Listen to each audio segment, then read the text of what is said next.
厂长，再给我们3天，保证完成任务。保证完成任务。哎呀，这个估计难了。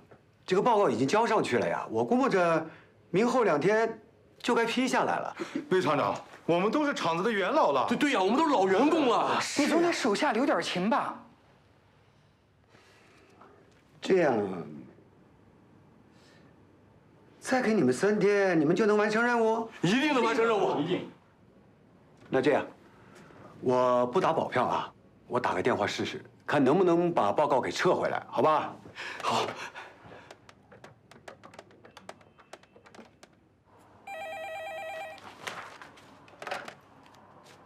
喂，刘秘书，我是一厂魏学成啊，我想问一下，我们那个报告交上去了吗？什么刘秘书啊？老魏你在搞什么鬼？什么？主任出差？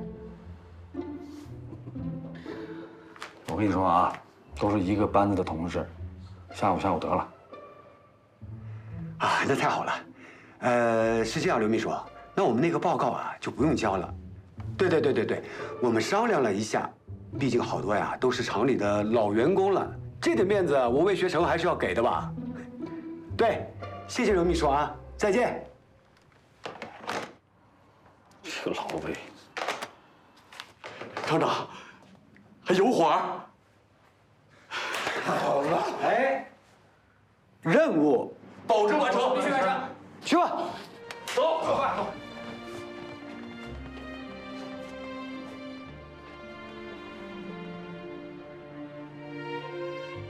魏学成上任后，对一厂进行了大刀阔斧的改革，让大家看到了希望。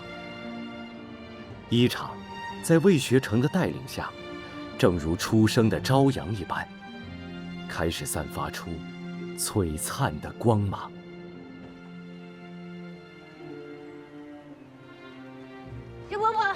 石伯伯，我来了。哎呀，石伯伯，对不起，我来晚了。没事，醒醒。你看，阳光透过葡萄架，照射到地面上，又通过地面反射到了葡萄藤上。这个时候啊，就像是日月交替、阴阳轮转一样。这是最美妙的时候。糖分在慢慢的上升，酸度在缓缓的下降。这个时候采摘下来的葡萄，花香和果香交织在一起，放在橡木桶里面，经过一系列的发酵作用，能酿出世界上最好的葡萄酒。这是我的梦想，也是你父亲的梦想。但是我现在真的担心，我的梦会被一些事情打碎。什么意思啊，石伯伯？发生什么事儿了？本来我一直不想说，但是可能现在不得不说了。我们收到了一封律师函，你自己看看吧。银行让我们1个月后还款。500万。对，这个钱是当时我跟你父亲商量好，向银行贷的款。本来按照我们的计划，如果3年之内我们顺利的话，是可以把这个钱偿还出来的。但是第1年，我们的葡萄皮儿薄，被马蜂给蛰了；第2年又遇上霜冻，颗粒无收；第3年是勉强还了一部分，又赶上你父亲突然出了意外，所以这个偿还一直没有兑现完。爸，银行信贷部的李军打电话跟我说，一心家的酒庄贷款逾期了，而且银行已经发了律师函，准备要起诉了。早料到了，朝阳一倒下，所有的这些麻烦事儿都会压到星星身上。我这银行贷款的事儿要是不解决，酒庄就完蛋了。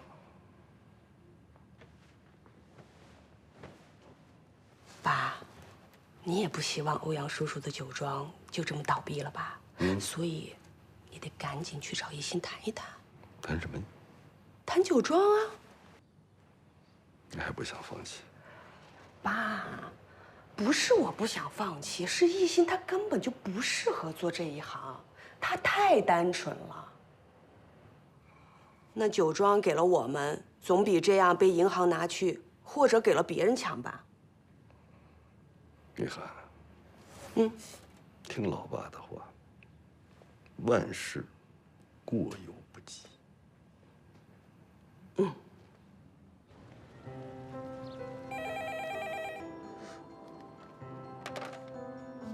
喂，秦副组长吗？哎，我是，请问您是？我是星星酒庄的老石啊。哦，是石老啊，请问有什么事儿吗？你一直对我们帮助很大，我想当面感谢你一下。咱们也好长时间没见面了。还有呢，就是我们这个星星酒庄啊，最近的确遇见了一件麻烦的事情，想跟你当面说一下，问问有没有解决的办法。现在酒庄到底遇到什么样的困难了？咱们一起想办法解决嘛。银行的500万贷款，当时约定好是3年偿还。秦副组长，这3年我们一直在努力啊。但是天灾人祸，我知道，这个我可以去找银行去协商一下，能不能把还款的期限延长一下？银行我已经跑了好几趟了，一直在努力的沟通。我们酒庄里面剩余的这些酒啊，我也盘了一下，按照市场的价值呢，大概是200多万。但是你要是超过这个期限吧，人家不答应，律师函都发过来了，银行那边有银行的规矩。我心里是这么想，我们这个酒庄已经存在24年了。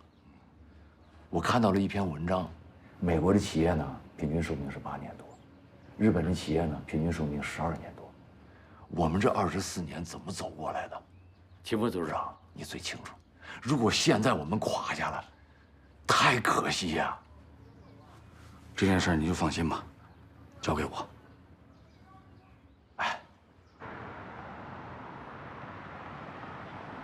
赵行长，我知道你们所有的事情呢需要按照程序来办，我也只是希望啊，能不能想想办法。我知道，他们其实也挺不容易的。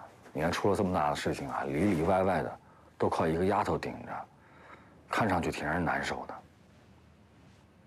哎，不，这绝对啊不是听你的意思，完完全全是我个人拜托您。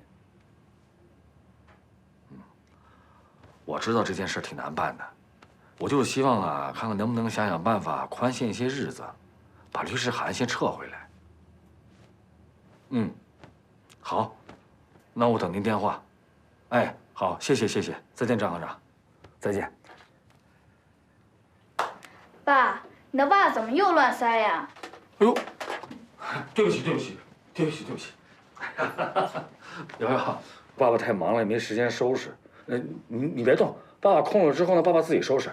你歇着，你想吃什么，爸爸给你做。你歇着，我来做。这段时间我跟张叔叔学了可乐鸡翅，我做给你吃，等着。那我今天是享福了。我昨天和张行长联系过了，他刚刚给我回了电话。目前来说，银行那边态度还是挺坚决，他们没有办法帮咱们撤回律师函。想要解决问题，还得完成还款。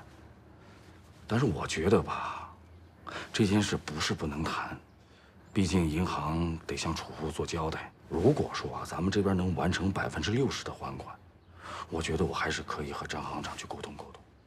秦副组长，这件事情我已经非常感谢了。前后你已经跑了几趟，那这样吧，我把库房里面那点希拉拿出来，让销售部门想办法赶紧给卖了。不管怎么说，还值些钱。可是希拉的认知度不够高，能行吗？但是没办法，死马当活马医。如果真的能卖掉，把这钱回来，能够兑现你说的那个60%，那星星酒庄不是还有希望吗？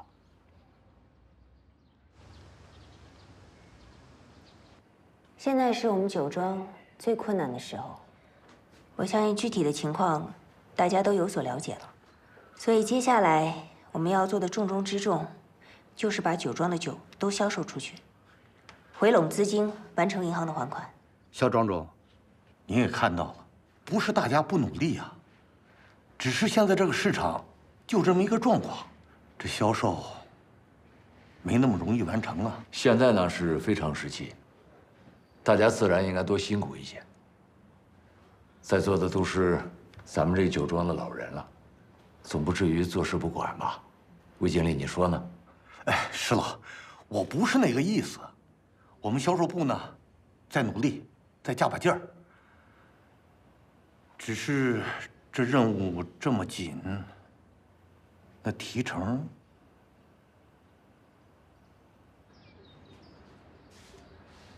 这个魏军，你说这都什么时候了，还想着捞好处呢？他正是因为现在到了困难的时候，才更加需要我们的销售发挥作用。我觉得石伯伯说的对，魏军这个人虽然贪钱，但我们销售这一块少不了他的团队。再说了，能者多劳，他提的要求也算是合理。但从今往后，我们销售这一块不能只指望他的团队了，还得找别的办法。所以我打算呢，这2天跟着安南去跑一跑市场，毕竟多个人多条路，多一份希望嘛。好，我刚从银行回来，现在酒庄普遍存在的问题就是前期投入大，回收周期长，这个时候就需要我们政府出面，扶上马再送一程。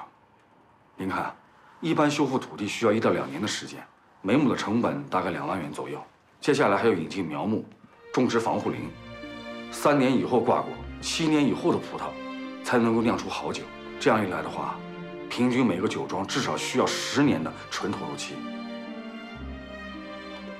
小秦啊，你说的这个情况很重要，我建议咱们分头行动，把整个贺兰山沿线的酒庄做一次摸底调查，搞清底数，以领导小组的名义上报自治区党委政府。我们不能让任何一家有发展潜力、老老实实做事的酒庄，因为贷款的问题倒在起跑线上。太好了，我要抓紧时间拟定一份调研报告。这次调研我要亲自参与。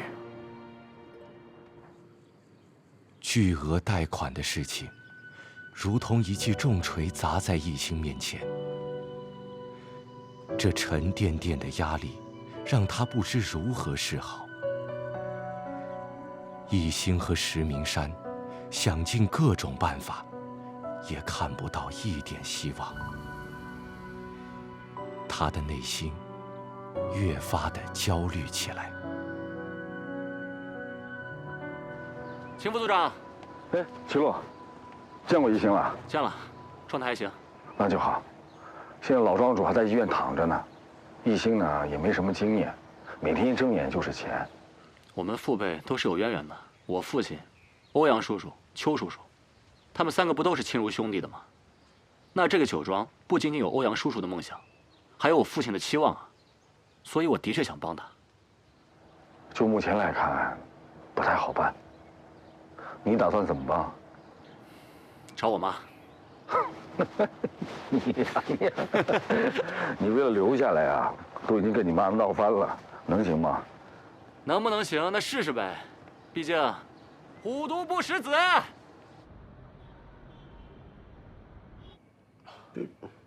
有那么急吗？就是这么急。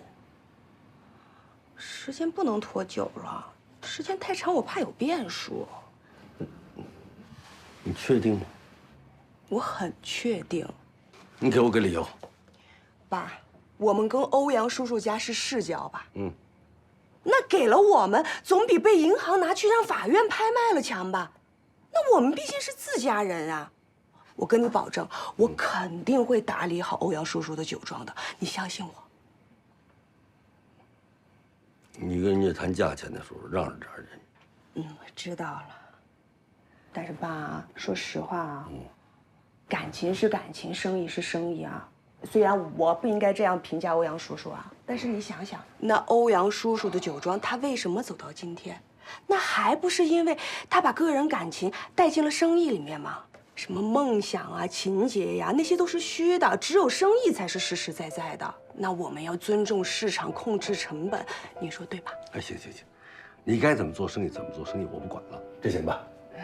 但有一条件，年底分红的时候，从我的钱里拿出50万补偿给星星。你要拿出去多少？爸，你这不是又是把个人感情带进了生意？你答应也得答应，你不答应也得答应，这是我的条件。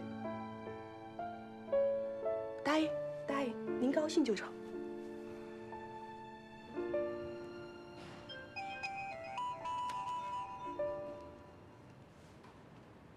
爸，有事儿吗？哦，没啥事儿，我就是问你还好吗？齐路在你旁边吧？在，要么你跟他说。人家翅膀硬了，长本事了啊！你告诉他，信用卡我给他停了。他眼里既然没我这个妈，他爱干什么干什么。别，妈，我错了，我给您道歉，我真的错了，对不起。妈，爷爷带我去我爸的坟前看过了，我们呢，除了草，添了新土。我还在他坟前发过誓了，我说我要用他守护的这片园子里的葡萄酿出世界上最好的酒，我也给您带到上海，让您尝尝这瓶。妈，哎，行了，没听出来吗？你妈正在气头上呢，我了解她，她就是刀子嘴豆腐心，缓2天就好了啊。哎，这是爷爷今年刚摘的苹果，吃一个。星星，别再往银行跑了，你都去了那么多趟了，不会有什么效果的。你自己好好休息一下不行吗？酒庄这么多事情，我不会放弃的。今天我没有见到，那我就明天去，大不了我天天去，我一定能够见到银行领导的。你见了银行领导能怎么样？银行是让咱们还钱呀。但凡他给我松一点口，我就能够抓住机会。我知道。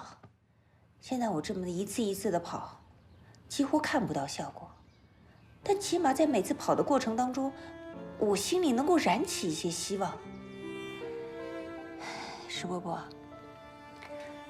在我爸出事之前，这个酒庄还在我们手里。那如果万一有一天我爸他醒了，这个酒庄没了，您让我怎么跟他交代呀？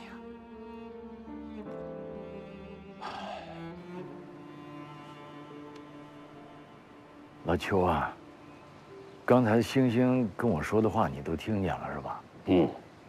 都听见了。我今天来呀，我就是为这俩孩子。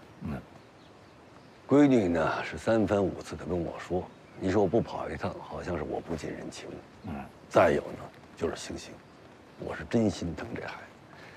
这孩子从小咱们看着长大的呀，是那练琴练得多苦啊，好不容易看到点希望。谁想到这老欧又倒下了？我是想着呢，把这酒庄收了。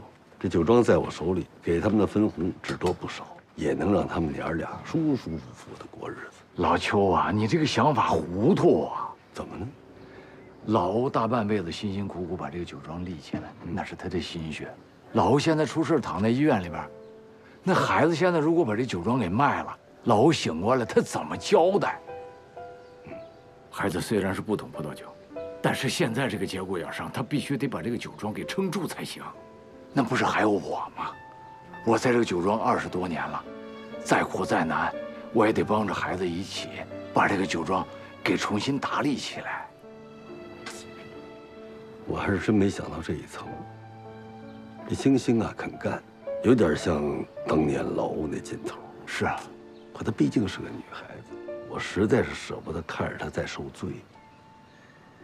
行了，你这话也说明白了，我也听明白了。哎，那咱就这么着，好吧？这样，这里有点钱，你帮我给星星我的一点心意。哎，老邱，这不行，你想多了，你就拿着，好吧？你听我说，这样，我一定把你这个好意转告给星星。酒庄现在还没到这样的一个程度，如果真的是运转不下去了，我自然会给你开口。你那边酒庄里面也得做生意，也需要资金周转。你这样，你先把这个钱收了，回去啊，你跟一涵说一声，这个事儿得让行啊。这你放心，我回家就跟他说，打消他的念头，你就带着星星踏踏实实的做生意，咱就这么说好吗？好，好。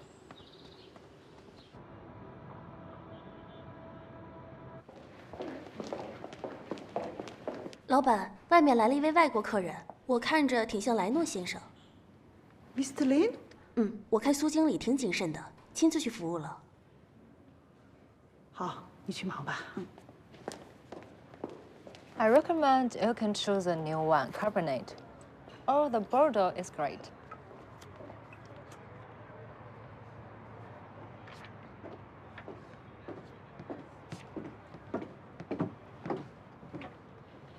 Mr. Leno? Yes. Nice to meet you. I am Li Xiaoying. This is my restaurant. Do you like it? Yes, it's quite good. Thank you. And this is gift. 这是你给我出的题目吧？ No, this is gift to you. Enjoy it. 谢谢。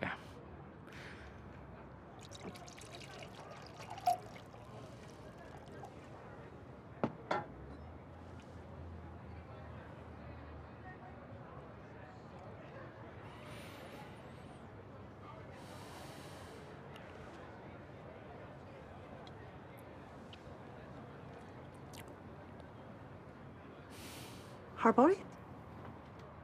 这可是 MT 先生的手笔，这种酒我只喝过一次，但是印象深刻。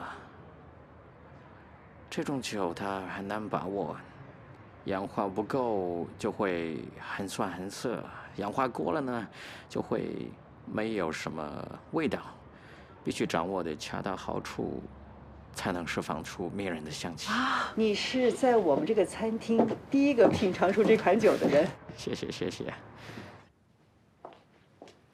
小米，妈妈给你热了杯。什么意思呀？来，给妈妈看看。给我。写什么嘛，还这样？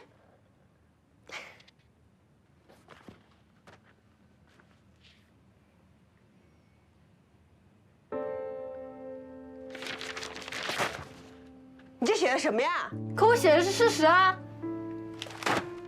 重写。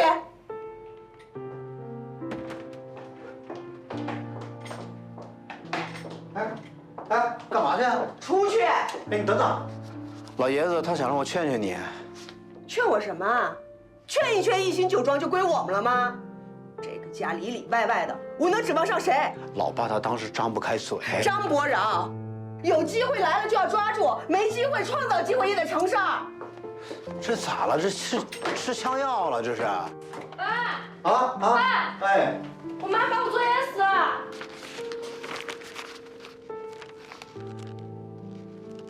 这你妈干的？嗯。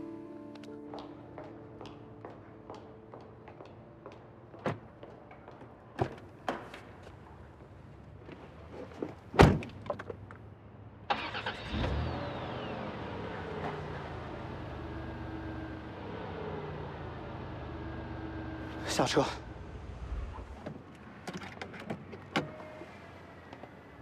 张伯饶，你到底想干嘛？不是我要干嘛，是我想问问你想干嘛。我知道你因为新兴酒庄的事情，你心里憋着火呢。但就咱两家那个关系，咱爸当时真的张不开嘴呀。你有什么火，你冲我来。你为什么要把邪火发在孩子身上？我跟孩子发邪火。张伯饶，既然你们都帮不上我，那就给我让开，别烦我。我知道，你一直觉得我不思进取是吧？我今天回家本来就有件事情要跟你说的。我们领导已经找我谈话了，升我做葡萄酒网站的主编。但是你给我机会说了吗？我一回家你就在发火呀。还有孩子，你为什么要把张小米的作业本给撕了？你作为一个妈妈，你知不知道你这样的行为会给孩子造成多大的伤害？张伯饶，你回家好好看看你的女儿，都是怎么写的她的妈妈。让开！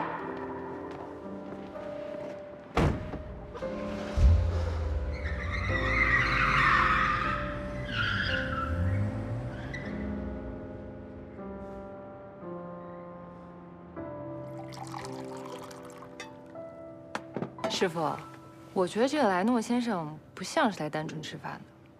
他当然不是来吃饭的。最近咱们这个圈都在传，这个叫莱诺的，现在是波尔多名庄酒的中国区总代理。我在想，他会不会是来考察咱们餐厅的？考察咱们啊？那他是想跟咱们合作？当然有可能啊。我的妈妈是别人嘴里很厉害的酒庄庄主，可是她跟别人的妈妈不一样，她经常不回家，就算是回家也是喝得醉醺醺的，到家后会冲着我发脾气。我以为所有的妈妈都一样，但是后来发现，只有我的妈妈是一个不爱自己孩子的人。全都不理解我，都不让我省心，也不知道我累死累活是为了什么，还不是为了这个家。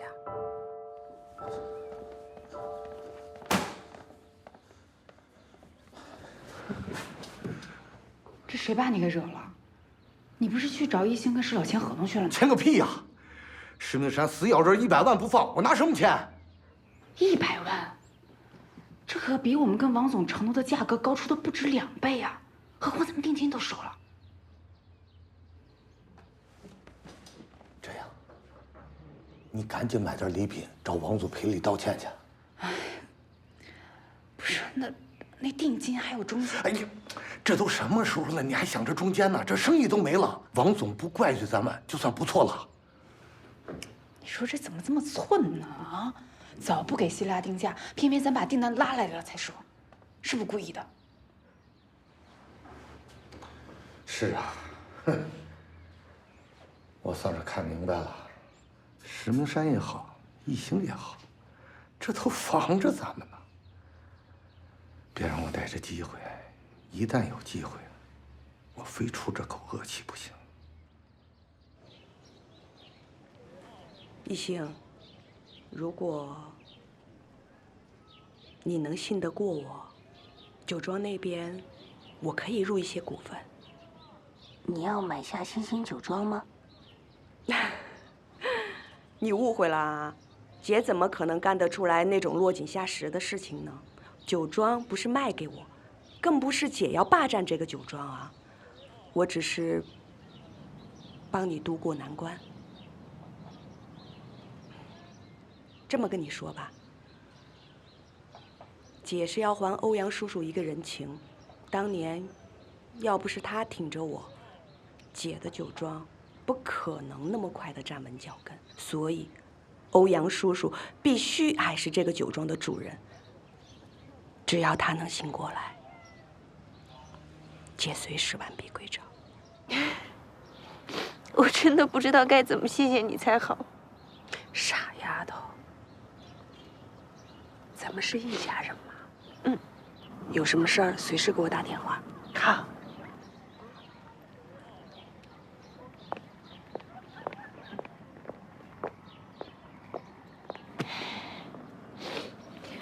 你是欧阳斌的家属吗？我是。啊，这是昨天的清单，该缴费了。那个我一会儿去缴可以吗？没问题的。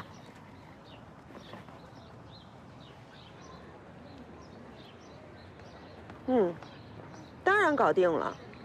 一个小姑娘哪知道什么深浅？酒庄嘛，就是一个赚钱的工具。能赚钱呢就留下，不能赚钱就卖了，一把套现。生意就是生意，永远不要谈感情。叶安姐，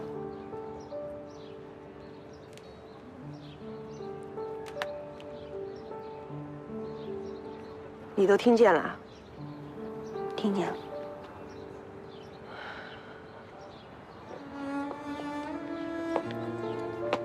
那些话都是跟外人说的，别当真。这个股份，我还是不出手了吧。一兴，姐都是为了你。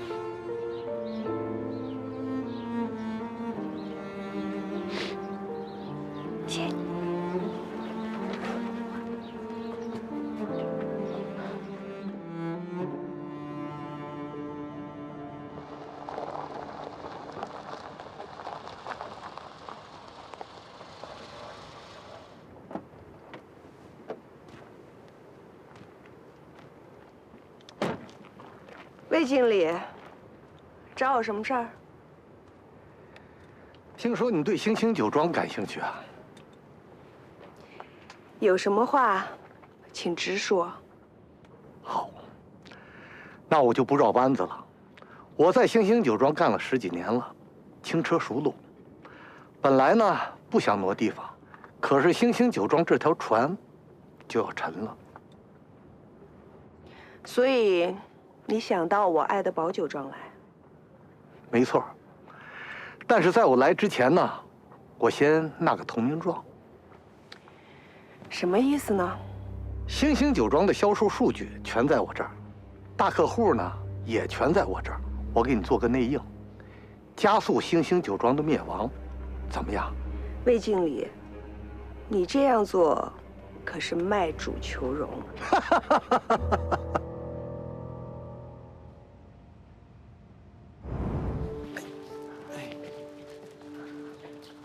爸爸，今天期中考试，祝我好运吧。好，爸爸，祝你考100分。不，我要双100分。有志气，那考好了，爸爸奖励你。奖品是什么呢？奖品，爸爸送你一个大大的奖杯，金光闪闪的那种，怎么样？不好。那你想要什么？我要大提琴。大提琴？那不行，你现在呀还太小了，你背不动。不嘛不嘛，我就要。好，爸爸答应你。爸爸，星星回来了。哎呀，这是什么呀？让妈妈看一看。真棒！爸爸呀，累了一天了，咱们让他歇会儿，好不好？我爸爸说要给我买大提琴的。大提琴？爸，我的大提琴呢？大提琴过2天给你买，好不好？你骗我！星星，星星。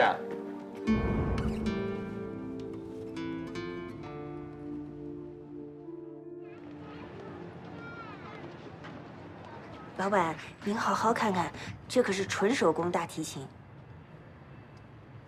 5万，我收了。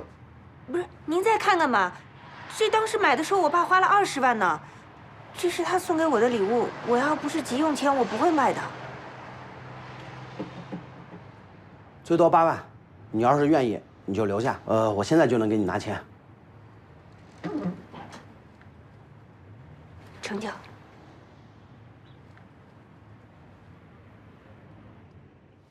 一座石墙，对不对？一座石墙。星星，爸爸回来了。星星，来，看看爸爸给你带什么回来了，看看。大提琴。那这个呀，就送给星星啦。谢谢爸爸。还有这个。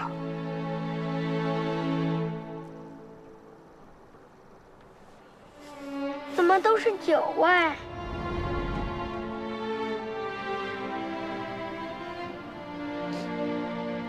麻烦你给他找一个好主人。放心吧。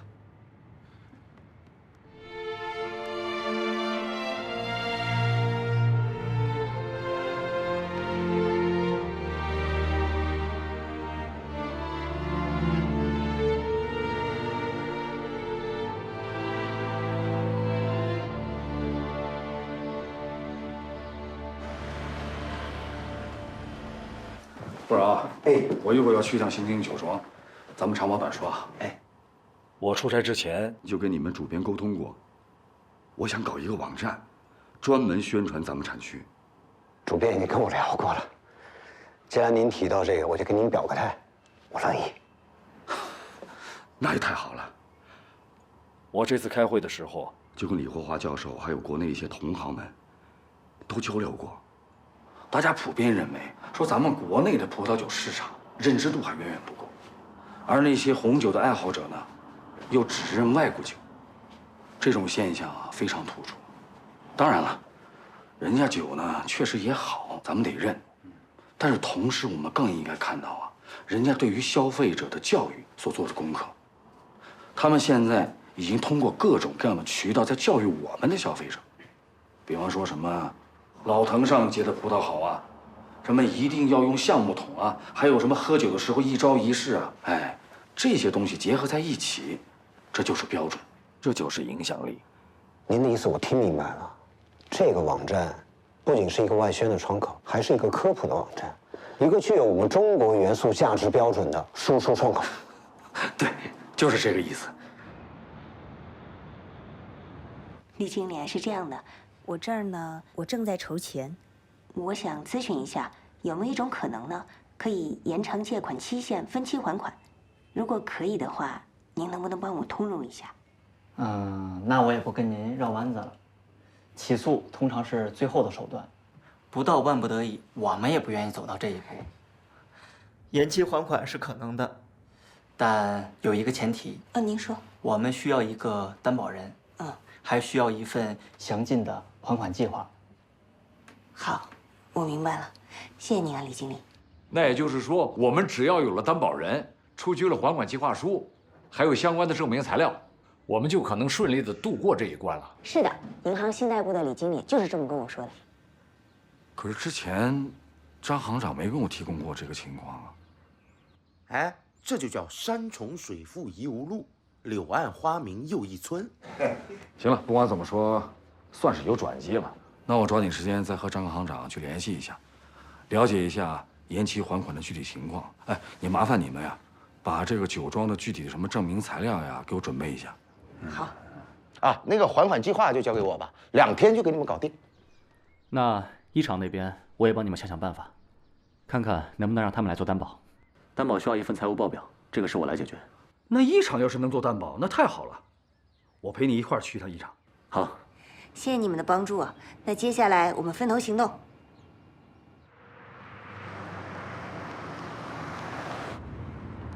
秦副组长，延迟还款的事情，真的？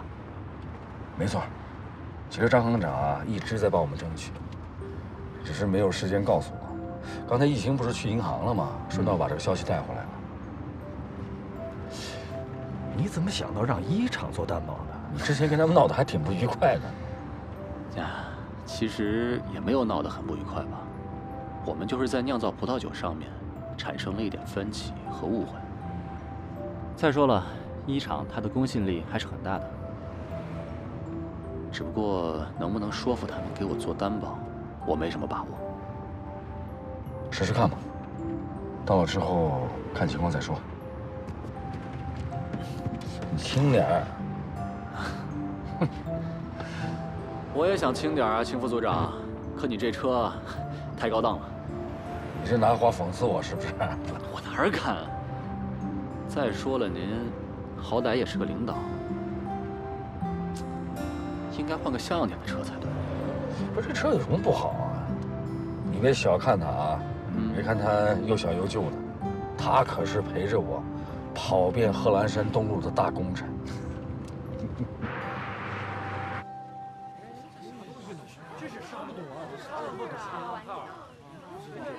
哎，大家，厂长来了！厂长来了！大家挺热闹啊！哎，大家好，大家好，大家好！哎，大家伙都看明白了吗？没有。这是要干什么呀？是这样啊，厂党委经过研究啊，决定对全体的种植工人呀进行一次比赛。这个园区啊，大家都知道，这可是我们一厂的宝贝疙瘩呀。这里面啊都是树龄超过20年以上的老藤。一会儿呢，大家去厂办呀抽签，谁抽到哪个园子呀，哪个园子就由谁负责。等到明年采摘季的时候啊，我们对产量啊进行统计，统计产量最精准的获胜。抽签，厂长，你得给个参考吧？参考嘛，亩产200公斤。200公斤。我不明白了。这为啥把产量加得这么低呀？大家想啊，我们种的是什么葡萄啊？我们种的是酿酒葡萄。要想酿出好的葡萄酒，那就必须严格控制产量，必须科学种植啊。哦，原来是这个。对。行了，大家都明白了，去厂办，抽签吧。好。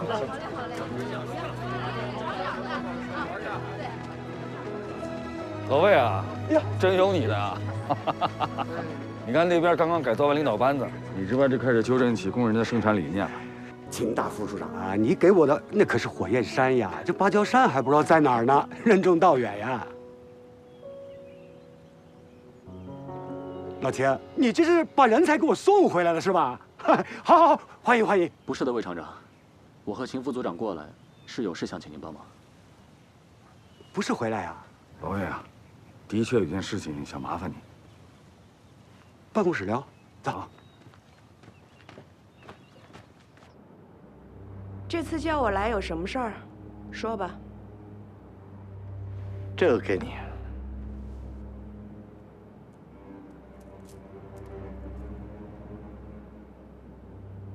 这是什么？这是星星酒庄的大秘密，只有老庄主和我知道。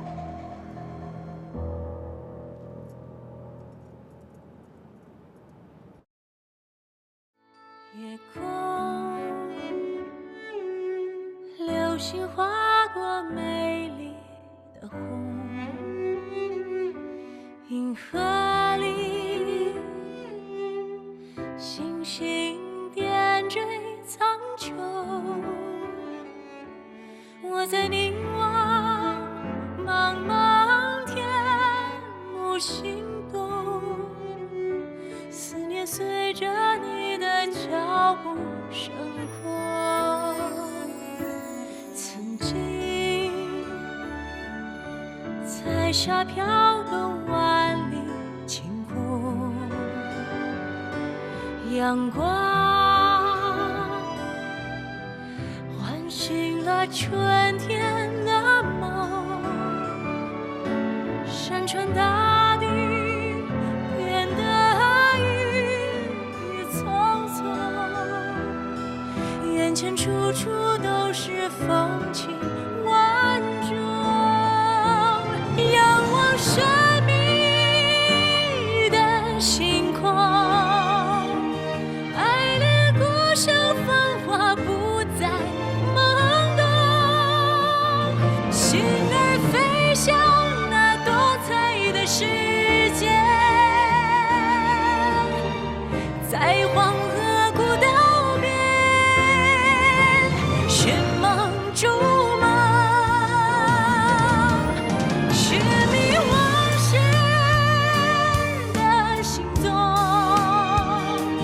美丽的梦还留在记忆中，心儿飞向那灿烂的天空，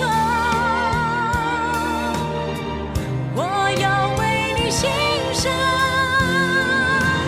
岛上这片